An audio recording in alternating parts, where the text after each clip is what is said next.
Cara Narcisa,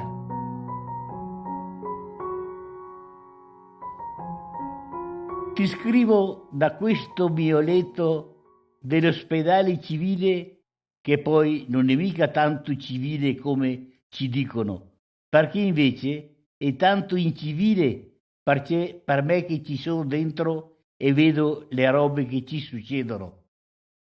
In fondo al letto c'ho una cartella che non si capisce un H.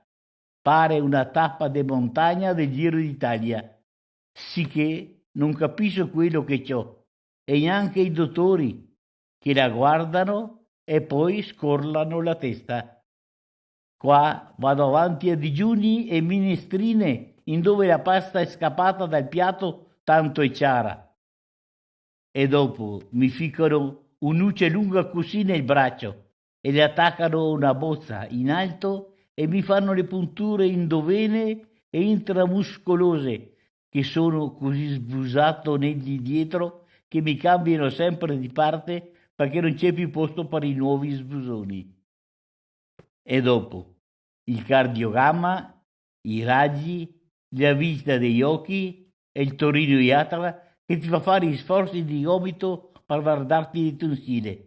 Insomma, una tortura. E la notte, finché dormi tranquillo, ti alzano le coperte e zacchete un sbusone a tradimento, perché te ne fanno pochi. Ma io ti ho sempre male all'unghia incarnata, che ce lo dico a tutti, ma nessuno vi vuole badarci che io sono entrato per quello all'ospedale.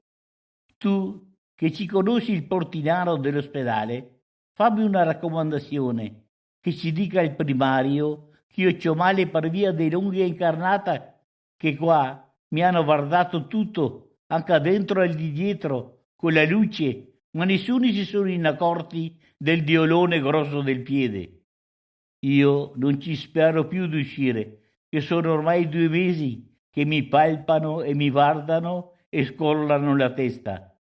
Ma nessuno mi ha fatto ancora cavare il calzetto in dove c'ho il piede malato. Mandami te un po' di tintura rossa che mi curo di persona io, perché qua me la vedo brutta.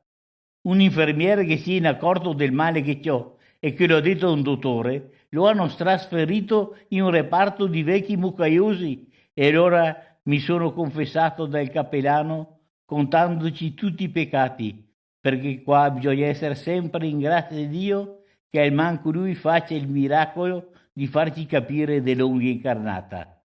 Se vengo fuori da questa storia, ti prometto che vado a Lourdes dalla Madonna per grazia ricevuta e ci porto un cuore grosso così da attaccare via con scritto Biasio Celadon, che per un'unghia incarnata quasi ci lasciava la vita, per miracolo guarito senza intervento dei dottori. Prega per me, ascolta tante messe e parlaci col portinaro, che forse ci può fare qualcosa. Ti saluta uno sano che si sente moribondo per via di quello che sai. Tuo Biasio.